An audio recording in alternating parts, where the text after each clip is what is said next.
me for the YouTube subscribers. Go subscribe already. Hit the fucking like button and subscribe if I knock your ass out, man. I ain't fucking with you, man.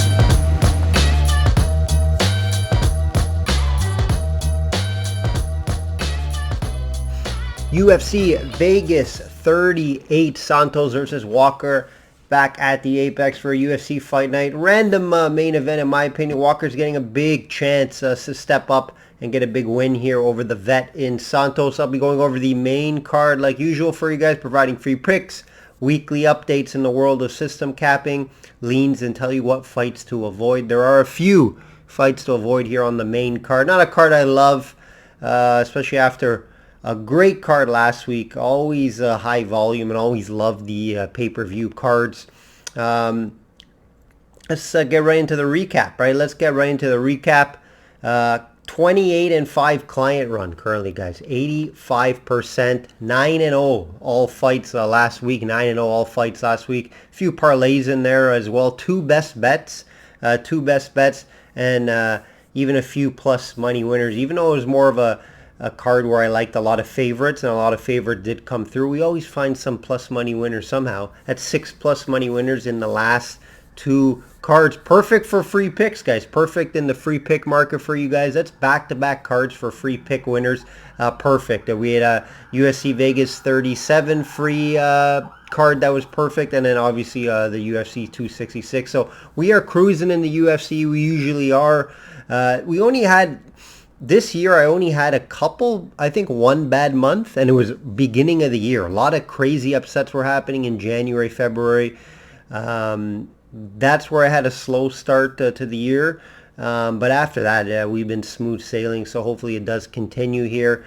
Where else to start but that main event last week, guys? Unbelievable fight, one of the better fights I've seen. One of the better rounds. That third round was probably one of the best rounds I have seen. I've been watching UFC for many years.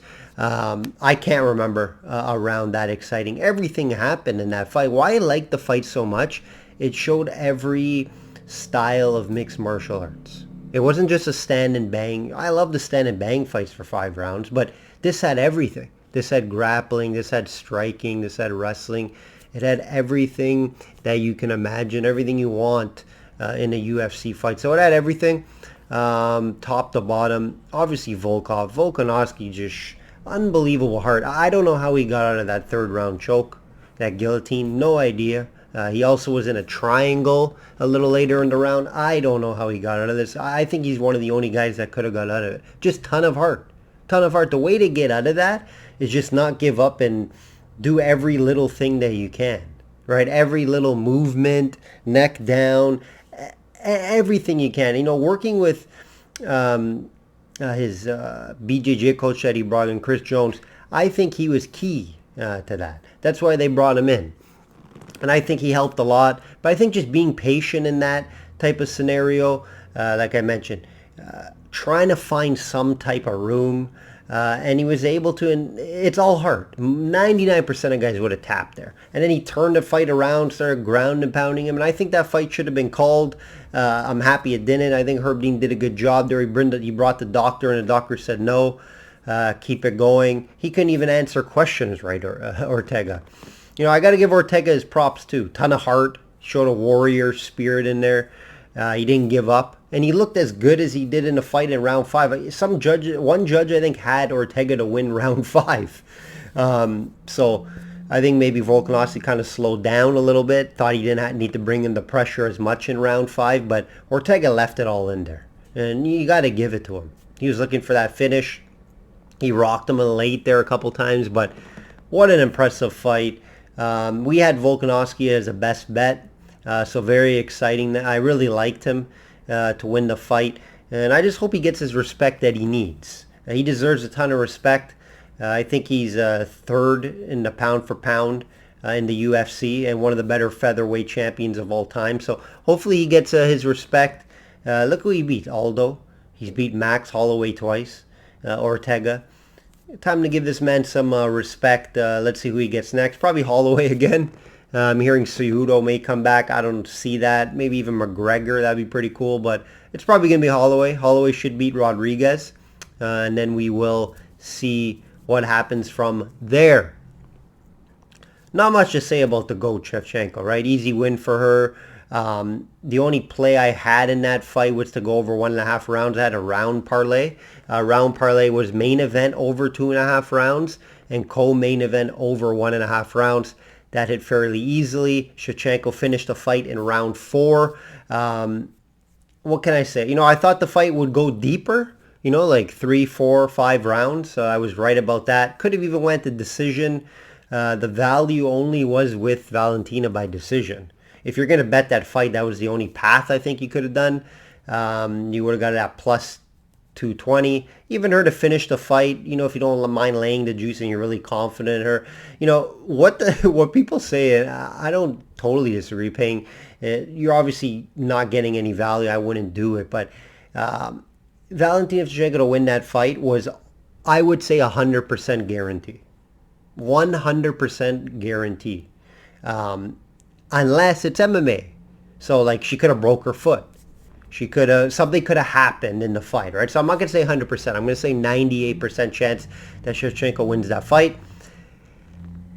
So laying that minus 100, you put down $1,000 to win $100, or you put down 100,000 to win whatever the price is. Like I see 10,000 or whatever. I see what the case would be for that. You just have to have the funds to put that up. So if you do, I think that would be, it's not as smart of as but it is, right? Some people look at it like it's stupid, but when you have a 95 to 98% chance of winning a fight, maybe it's not a stupid investment, right? Either way, she won that fight. KO was the winner there, and the over 1.5 rounds was what I had my money on. Diaz return, Nick Diaz return. We have to talk about this. What can I say, right? Fun first few rounds. I thought it was very entertaining. I thought I didn't think it would be as good of a fight, to be honest. Only play I had in this fight was a plus money winner. Fight to not go the distance. I don't know why that was plus money. I got at plus 110. I thought that was pretty crazy. I don't think that fight was going to go 5 rounds no matter what. Diaz wasn't in the shape, as you can see. Weird stoppage. I think he broke his nose and he just gave up type of fight. He said, okay, I had enough. His boxing looked crisp but very slow.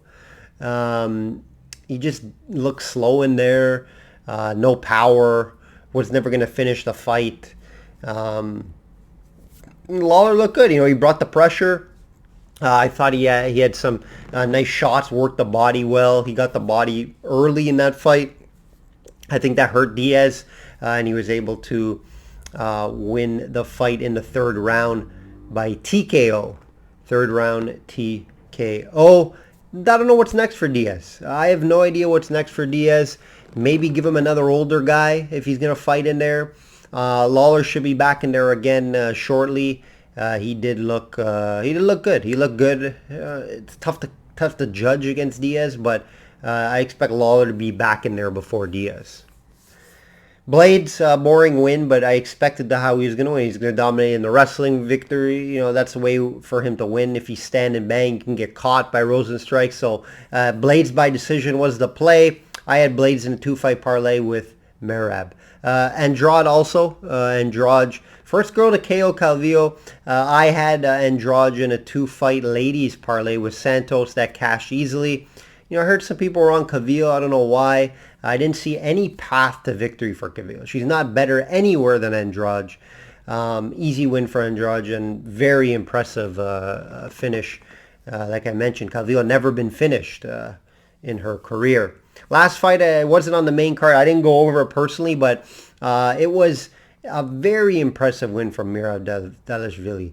Unbelievable performance. Again, another round of the year was that first round. Unbelievable round. I don't know how he survived it. And that's how he was going to win the fight. I mentioned in the breakdown, guys. I said, take Merab to win the fight. But he has to survive the first round, and he did. He did. He had tons of heart, this guy. Talk about Volkanovski. This guy's right up there in the heart category. I love what I've seen from Merab. He's going to get a top 5 guy next. He's up there, guys. He's going to get someone impressive. He's willing to fight too, so I can see him coming back and fighting in a couple months. So I wouldn't be surprised if he gets one in December.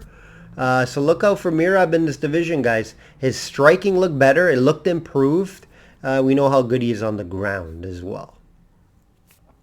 Before we get into the card, let's hear from my friend Meredith. Guys, Meredith Gorman here, and are you still not subscribed to Matt's channel? Well, if you're not, hit the subscribe button because he's giving out free picks each and every week. Hope you have a good rest of your day. All right, guys, remember, systemsportscapping.com is my website. Updated records after each bet, so you can track my bets there. I post weekly updates on Twitter as well and here, so you see the weekly updates all the time. Become a subscriber and client. You get my best bets and personal plays for a low cost. Now, I try to give out you plays here every week, guys, but they're not my personal best bets all the time. I do bet some of them, but I'm not telling you what to bet. I'm not telling you the units, where to bet it. I provide email descriptions of my plays to my clients, and a lot of great feedback over the years from guys, especially my long-term guys. I have a bunch of guys that buy throughout the year and have year packages. That's the best way to go to get a sample size. You can buy a 3-day package, and I agree and I understand why you would, to see how the system works, but you could have a losing weekend in 3 days, and in the next week you can have a plus 15 unit week, right? So that's why it's kind of tough with that, but I understand if you want to just try it out and see if it does work out for you. Let's get right into it, guys. Let's get right into this week's card. Like I always say, shop around for the best price and have access to multiple books. Access to multiple books is always key, and I suggest that I have 5-6 books always on the go. Different countries too, Canada, US, different markets, and I have help, of course, in different markets as well. Let's get right into the main event. Thiago Santos minus 170 versus Walker plus 145. Like I mentioned, interesting main event, random, some would say. It's a classic matchup, right? Classic matchup of, can Walker make the next step in his career and beat a veteran like Santos? And what does Santos have left after some big defeats? Santos, to me, he's not the same guy. He's not the same guy we all know. After the knee injury, I think that didn't help. He just seemed to lose a step, and he's on a 3-fight losing streak because of that. Now, those opponents were top of the food chain guys, right? Rakic, Glover, John Jones. So I guess that you could say it's somewhat tough to predict or tough to call, but he looked different in those fights. He looked slower, in my opinion. He still has the power, and he looked shy to pull the trigger. The Rakic fight, he did lose the fight. I think it was interesting that he won probably the 3rd round there. But that fight's tough to call because Rakic doesn't throw a ton of volume either. Santos didn't throw a lot of volume, but he actually threw more volume in that fight. But Rakic had the bigger moments, so he did steal that win. This is a step down for him, right? So sometimes you see when guys are fighting higher top-level opponents and then they step down in competition, they get the win, right? That could be the case here. To me, it's always tough to bet on Johnny Walker. That's the problem here. Johnny Walker is a very difficult fighter to have a ticket on.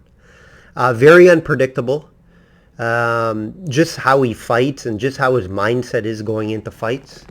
So me personally, it's a guy I usually don't bet on because of that. And I do have a list of guys that I try to avoid because they're very unpredictable unless the spot's really right. And here I understand, you're getting plus 145 for a guy who has improved, who looks more mature. How you can predict and how you can talk about how Walker was, he was immature. I think he was more of an immature fighter. The dances, and remember he got hurt when he was doing the dance. One of his good friends is Piera. They're the same, Michel Piera. They're the same type of fighters, right? So you can tell why they are good friends. But when you're looking at Walker at plus 145, I do see value. I do see value at plus 145 to make the big step up in his career. Like I mentioned, Santos, how much does he have left in the tank? Right? How much does he have left in the tank? And this is Walker's time, right? He's in his prime. He could make a big step in this division. He's just very unpredictable. So when he's unpredictable and I see a minus beside Walker's name, I stay away. I stay away when I see Walker as a favorite. All right. After that Span victory, very impressive. That was an impressive win, and it showed me his maturity as a fighter. So when you're giving me plus 145 on Walker, I'll take it. I'll take it. Do I love it? No. It's more of a lean. I'll probably have a small unit play on this and for my clients as well.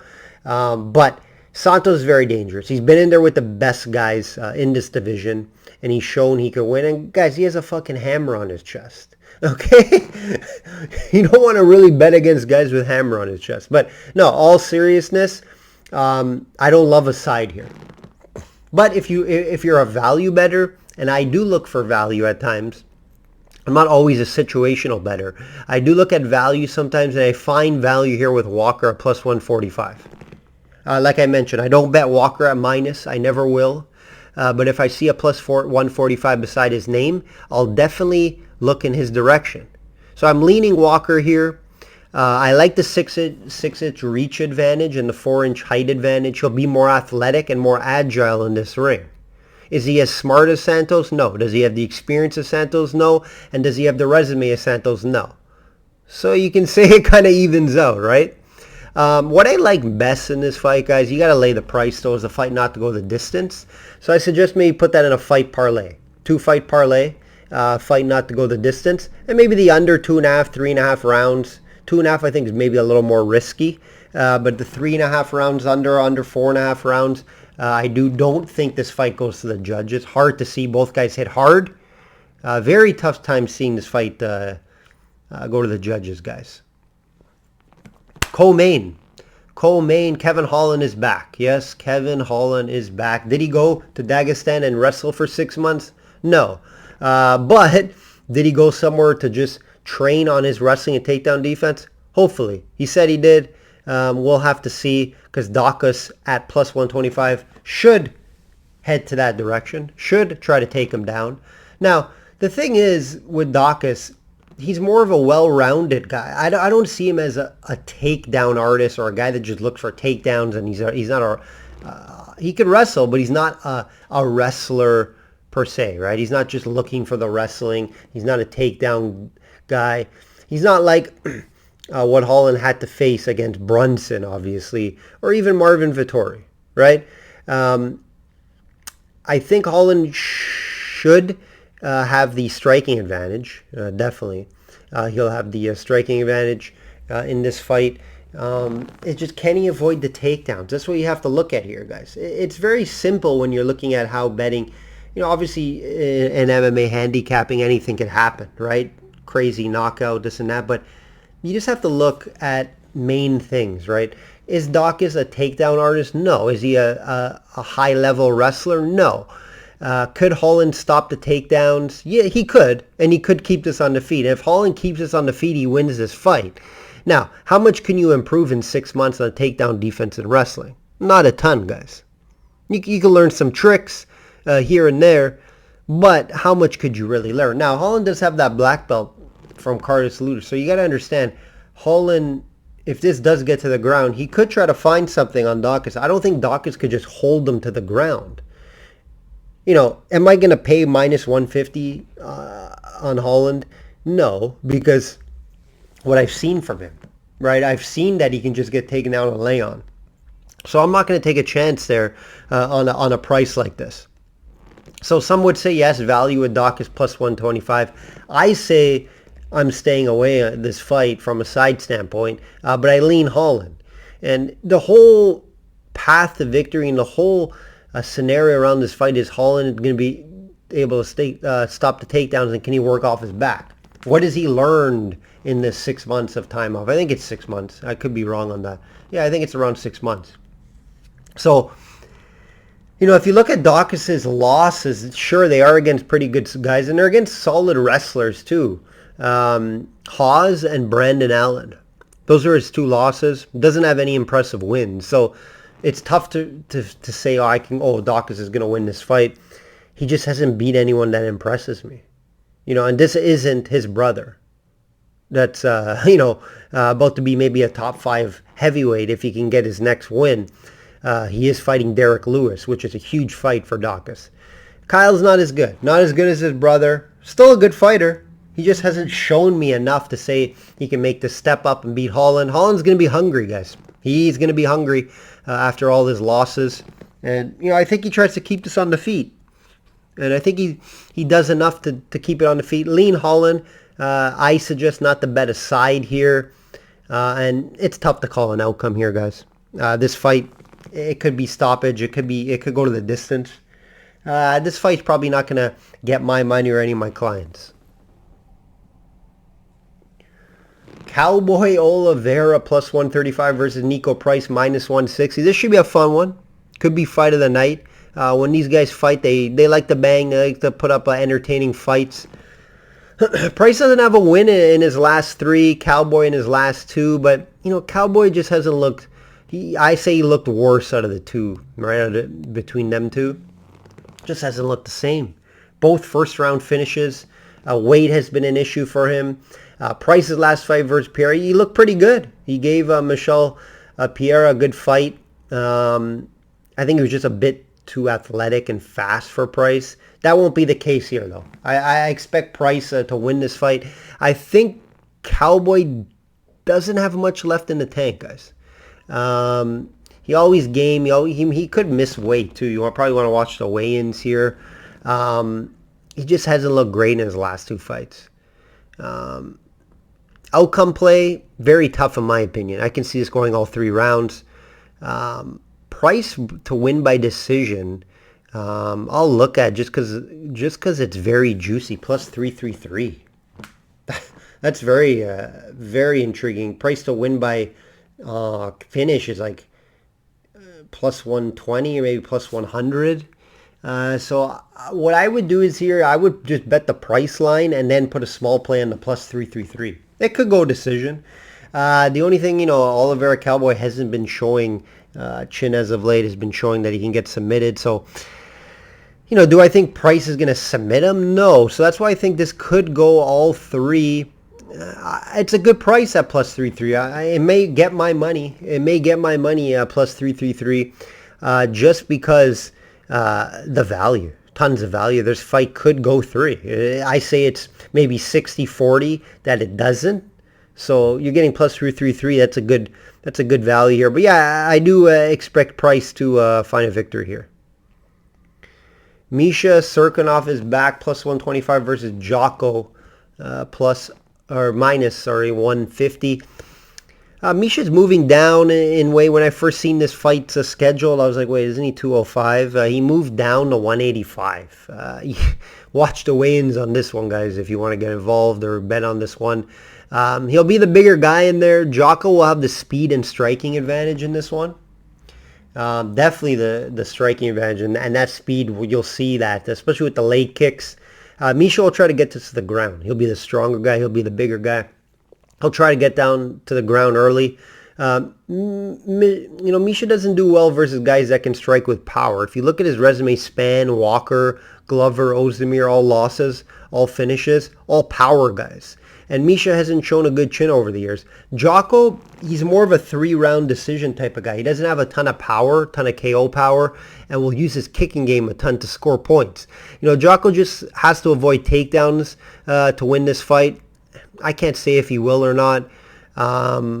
He wants to just get this to the scorecards and win the fight like that. In 21 of Jocko's wins, 15 are decisions, guys, which proves my point there. He is a decision fighter, volume fighter with strikes and not power. I won't be betting this one, guys. I advise to stay away as well. Maybe look at the live market here and also check the weigh-ins. Watch the weigh-ins here. Misha moving down to 185 from 205. He's a big guy. Thick. Great shape, cut. Is 185 going to be an issue?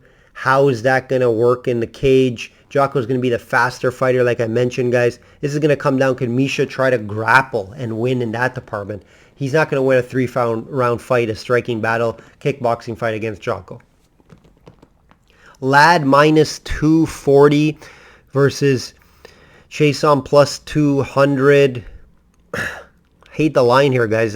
Chason seems not to like Lad. I've been watching some Chason interviews this week. She's been talking shit about Lad. I think Lad talks shit about her because she's saying she's faking injury or whatnot. And she didn't. And she got hurt. So maybe some bad blood there. This fight was supposed to happen, I think, in July. But like I mentioned, Chason had to pull out. She got hurt. I like the reach and size advantage for Chason here. However, Lad will want to grapple and wrestle and get this to the ground, right? Lad has a huge advantage in the wrestling and grappling department. So that scares me a bit off the dog here.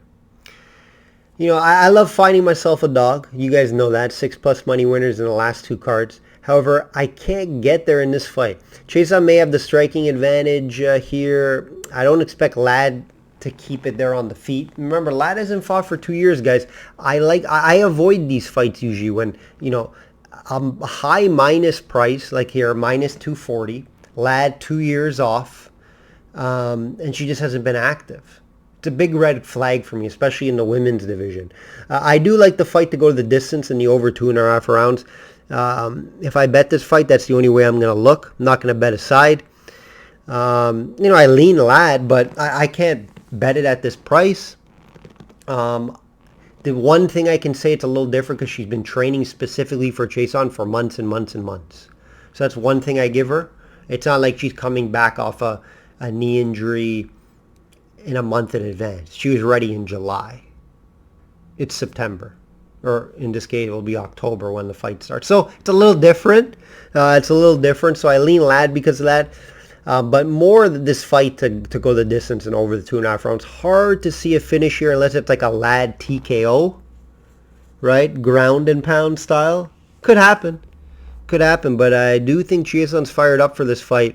I do think it should be a good one.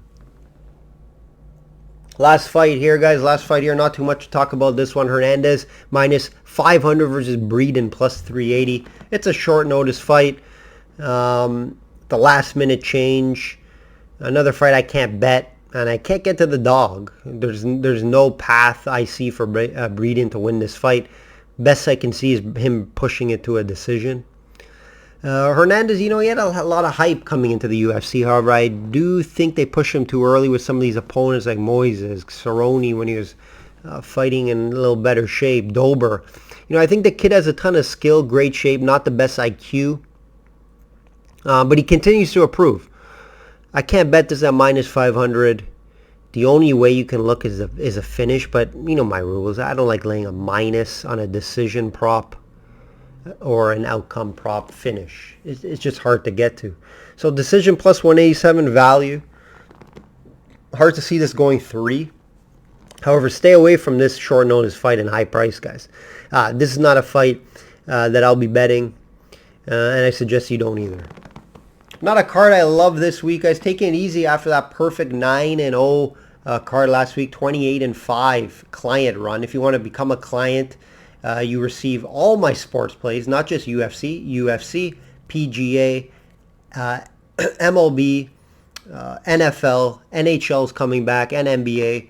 You get all my plays for a small price. Check out systemsportscapping.com. Like I always say, guys, bet smart and know your limits. Take care.